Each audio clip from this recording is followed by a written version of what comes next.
ਬਿਸਮਿल्लाहिर्रहमानिर्रहीम अस्सलाम वालेकुम। देसी टीवी यूएसए ਤੋਂ ਪੰਜਾਬੀ ਦੀ ਖਬਰਾਂ ਦੇ ਨਾਲ ਮੈਂ ਅਨਾਦਿਆ ਰਾਜਪੂਤ। ਬਰਤਾਨੀਆ ਦੇ ਅਰਬਪਤੀ ਅਫਰਾਦ ਦੀ ਫਹਿਰਿਸਤ ਜਾਰੀ, ਗੋਪੀ ਹਿੰਦੂਜਾ ਖਾਨਦਾਨ ਤੀਜੇ ਬਰਸ ਵੀ ਸਰੇ ਫਹਿਰਿਸਤ। ਸਲਮਾਨ ਖਾਨ ਨੇ ਮੈਨੂੰ ਫਿਲਮ ਜੁੜਵਾਂ ਤੋਂ ਕਿਕ ਆਊਟ ਕਰ ਦਿੱਤਾ ਸੀ, ਗੋਵਿੰਦਾ ਦਾ ਦਾਅਵਾ। ਨਿਦਾ ਡਾਰ ਦਾ T20 'ਚ ਨਵਾਂ ਰਿਕਾਰਡ। ਡਾਕਟਰ ਆਸਿਫ ਅਮਰੀਕੀ ਕਮਿਸ਼ਨ ਬਰਾਏ ਮਜ਼ਹਬੀ ਆਜ਼ਾਦੀ ਦੇ ਰੁਕਨ ਮੁਕਰਰ। ਚੀਫ ਜਸਟਿਸ ਇੱਕ ਦਬੰਗ ਆਦਮੀ ਨੇ, ਅਸੀਂ ਉਮੀਦ ਕਰਦੇ ਹਾਂ ਇਨਸਾਫ ਹੋਵੇਗਾ ਇਮਰਾਨ ਖਾਨ।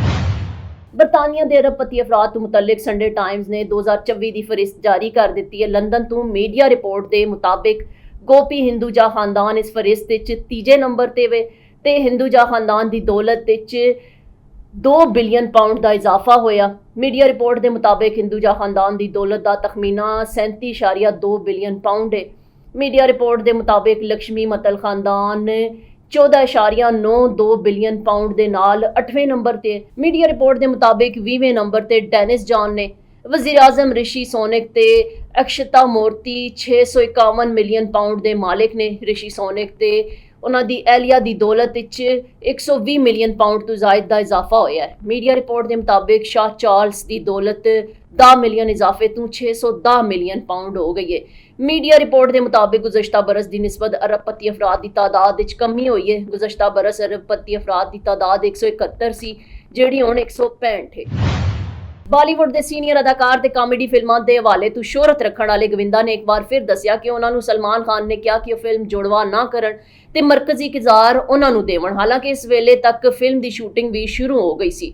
ਹੁਣ ਗੋਵਿੰਦਾ ਦੇ 2019 ਦੇ ਭਾਰਤੀ ਮੀਡੀਆ ਦੇ ਨਾਲ ਇੱਕ ਇੰਟਰਵਿਊ ਦਾ ਕਲਿੱਪ ਸਾਹਮਣੇ ਆਇਆ, ਜਿਸ ਤੇ ਕਾਫੀ ਲੋਕਾਂ ਨੇ ਆਪਣੇ ਰੱਦੇ ਅਮਲ ਦਾ ਇਜ਼ਹਾਰ ਕੀਤਾ ਹੈ। ਮਜ਼ਕੂਰਾ ਬਾਲਾ ਵੀਡੀਓ ਵਿੱਚ 60 ਸਾਲਾ ਗੋਵਿੰਦਾ ਨੇ ਕਿਹਾ ਕਿ ਉਸ ਜ਼ਮਾਨੇ ਵਿੱਚ ਜੁੜਵਾਂ ਫਿਲਮ ਕਰ ਰਹੇ ਸਨ ਤੇ ਇੱਕ ਦਿਨ ਸਲਮਾਨ ਖਾਨ ਨੇ ਮੈਨੂੰ 2 ਜਾਂ 3 ਵਜੇ ਫੋਨ ਕੀਤਾ ਤੇ ਕਿਹਾ ਕਿ ਚਿੱਚੀ ਭਈਆ ਤੁਸੀਂ ਕਿਤਨੇ ਹਿੱਟ ਹੋ ਗਏ ਹੋ। ਮੈਂ ਕਿਹਾ ਕਿ ਕੀ ਹੋਇਆ ਤੇ ਸਲਮਾਨ ਨੇ ਕਿਹਾ ਉਹ ਜਿਹੜੀ ਪਿਕਚਰ ਤੁਸੀਂ ਕਰ ਰਹੇ ਹੋ ਉਹ ਬੰਦ ਕਰ ਦੇਵੋ ਤੇ ਮੈਨੂੰ ਕਰਨ ਦਿਓ। ਗੋਵਿੰਦਾ ਨੇ ਮਜ਼ੀਦ ਕਿਹਾ ਕਿ ਸਲਮਾਨ ਨੇ ਉਹਨਾਂ ਤੋਂ ਕਿਹਾ ਕਿ ਡਾਇਰੈਕਟਰ ਡੇਵਿਡ ਧਮਨ ਵੀ ਤੁਹਾਨੂੰ ਮੈਨੂੰ ਦੇਣ ਪੈਣਗੇ ਤੇ ਪ੍ਰੋਡਿਊਸਰ ਸਾਜਿਦ ਨਾਡੀਆਵਾਲਾ ਵੀ ਤੁਹਾਡੇ ਨਾਲ ਨਹੀਂ ਹੋਣਗੇ। ਉਹ ਚਲਦੀ ਫਿਲਮ ਉੱਥੇ ਰੋਕ ਦਿੱਤੀ ਗਈ ਤੇ ਉਹ ਸਲਮਾਨ ਨੂੰ ਦੇ ਦਿੱਤੀ ਗਈ। ਗੋਵਿੰਦਾ ਦੇ ਇਸ ਇੰਟਰਵਿਊ ਤੇ ਆਪਣੇ ਰੱਦੇ ਅਮਲ ਦਾ ਇਜ਼ਹਾਰ ਕਰਦਿਆਂ ਹੋਇਆਂ ਇੱਕ ਨੈਟ ਸਾਰਿਫ ਨੇ ਕਿਹਾ ਕਿ ਗੋਵਿੰਦਾ ਦੇ ਮਾਜ਼ੀ ਦੇ ਇਸ ਦਾਅਵੇ ਸਮੇਤ ਫਿਲਮ ਉਤਾਰ ਦੀ ਆਫਰ ਬੜੀ ਅਜੀਬ ਦੀ ਗੱਲ ਹੈ ਤੇ ਉਹਨਾਂ ਦੀ ਪਰੇਸ਼ਾਨੀ ਦੀ ਵਜ੍ਹਾ ਤੇ ਮਬਨੀ ਰਵੱਈਆ ਹੈ ਤੇ ਆਪਣੀ ਨਾਕਾਮੀ ਦਾ ਜ਼ਿੰਮੇਦਾਰ ਦੂਜਿਆਂ ਨੂੰ ਠਹਿਰਾਉਣ ਦੀ ਬਜਾਏ ਆਪਣੇ ਗੈਰ ਪੇਸ਼ਾਵਰਾਨਾ ਰਵੱਈਏ ਨੂੰ ਤਸਲੀਮ ਕਰਨ।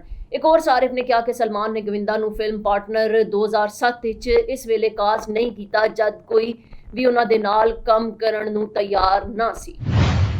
ਇੰਗਲੈਂਡ ਵਿਮਨ ਕ੍ਰਿਕਟ ਟੀਮ ਦੇ ਖਿਲਾਫ ਸੀਰੀਜ਼ ਦੇ ਦੂਜੇ ਮੈਚ ਵਿੱਚ Pakistani team women cricket team ਦੇ ਕਪਤਾਨ ਨਿਦਾ ਡਾਰ ਨੇ ਬੈਨ ਅਲ-ਅਕਵਾਮੀ T20 ਕ੍ਰਿਕਟ ਦਾ ਇੱਕ ਅਹਿਮ ਐਜ਼ਾਜ਼ ਆਪਣੇ ਨਾਂ ਕਰ ਲਿਆ। ਨਾਰਥਹੈਂਪਟਨ ਵਿੱਚ ਖੇਡੇ ਗਏ ਮੈਚ ਵਿੱਚ ਪਾਕਿਸਤਾਨ ਦੀ ਕਪਤਾਨ ਨਿਦਾ ਡਾਰ ਵਿਮਨਸ T20 ਇੰਟਰਨੈਸ਼ਨਲ ਵਿੱਚ ਸਭ ਤੋਂ ਜ਼ਿਆਦਾ 137 ਵਿਕਟਾਂ ਹਾਸਲ ਕਰਨ ਵਾਲੀ ਬੋਲਰ ਬਣ ਗਈਆਂ ਨੇ।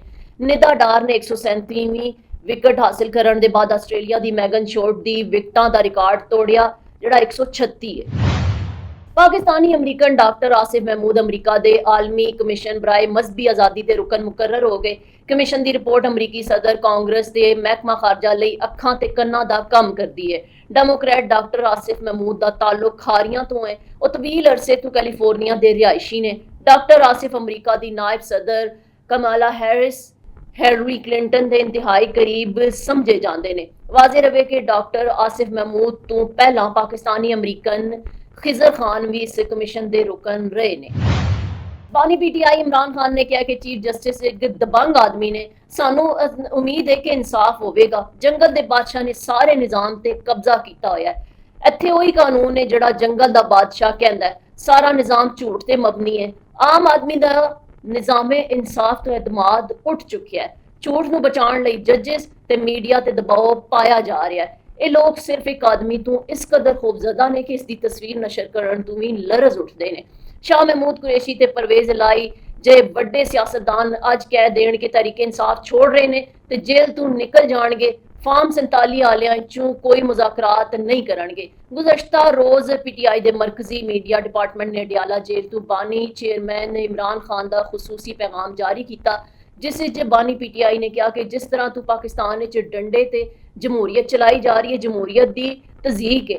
ਇਸ ਵੇਲੇ ਮੁਲਕ ਦੋ ਹਿੱਸਿਆਂ 'ਚ ਵਟਿਆ ਹੋਇਆ ਹੈ। ਇੱਕ ਫਾਰਮ 47 ਵਾਲੇ ਜਿਨ੍ਹਾਂ ਨੂੰ ਫਾਰਮ 47 ਦੇ ਜ਼ਰੀਏ ਜਿਤਵਾਇਆ ਗਿਆ ਤੇ ਇਕਤਦਾਰ ਸੌਂਪਿਆ ਗਿਆ, ਦੂਜੀ ਜਾਨੇ ਫਾਰਮ 45 ਵਾਲੇ ਨੇ ਜਿਨ੍ਹਾਂ ਤੇ ਹਰ ਕਿਸਮ ਦਾ ਜ਼ੁਲਮ ਤੇ ਤਸ਼ੱਦਦ ਕੀਤਾ ਗਿਆ, ਜੇਲੀ ਝੂਠੇ ਨਿਜ਼ਾਮ ਤੋਂ ਮੁਲਕੀ ਸਾਲਮੀਅਤ ਨੂੰ ਖਤਰਾ ਲਾ ਕੇ। ਦੇਸੀ ਟੀਵੀ ਯੂਐਸਏ ਤੋਂ ਫਿਲ ਵਕਤ ਇਤਨਾ ਹੀ। ਮਜ਼ੀਦ ਖਬਰਾਂ ਤੇ ਅਪਡੇਟਸ ਲਈ ਸਾਡੇ ਨਾਲ ਰਹੋ ਤੇ ਵੇਖਦੇ ਰਹੋ ਦੇਸੀ ਟੀਵੀ ਯੂਐਸਏ, ਡੀਟੀਵੀ ਐਨਐਨ ਤੇ ਸਾਡਾ OTT ਪਲੇਟਫਾਰਮ DTV ਫਲਿਕਸ, ਜਿੱਥੇ 3000 ਤੋਂ ਜ਼ਿਆਦਾ ਚੈਨਲਸ ਨੂੰ ਵੇਖਿਆ ਜਾ ਸਕਦਾ ਹੈ। पायल में गीत है छम छम के, गुलाब चले री गुरी थम थम के, की महफिल जवान है हसी है, तू जो नहीं है तो दीवाना बनाना है, तो दीवाना बना दे।